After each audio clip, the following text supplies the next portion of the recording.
GPS meistras prekiauja Reolink kamerom. Ir mes turime štai čia,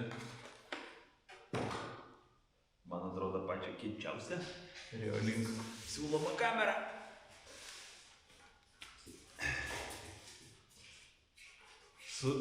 Ką tu dirbi? Aš tu?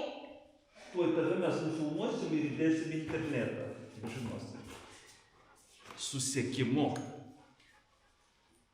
Kamera, kuri veikia be Wi-Fi'aus, jeigu, pavyzdžiui, turit sodybą arba medžiotojas esat ir norit pastebėti šerną, pasikabinat tokią kamerą, prie jos papildomai nusiperkat saulės elementą, jinai neišsikraus ir galėsit stebėti ir pati kamera stebės jūsų šerną, pavyzdžiui, arba jūsų sodybą.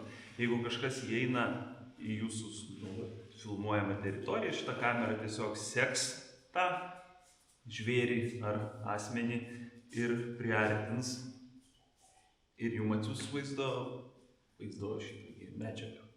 Prieš tai naudojau Reolinko tokią kamerą, o dabar ją pakeisiu į tokią. Kai skirtumas ir turėsim 4G ryšį. Įsidedate SIM kortelę ir įsideda SD kortelę. Jeigu neturit, jeigu turit, tai atsidarot programėlę Reolinko. Nuskanuojat QR kodą, kuris yra ant kameros. Ir viskas, minutė ir turite vaizdą. Einat pasikabinat kamerą, kur jums reikia. Nepasakiau, kaip vadinasi, tai yra Reolink Track Mix Series G770. Jeigu aktualu. Geras vaizdelis, geras. Ir veikia gerai.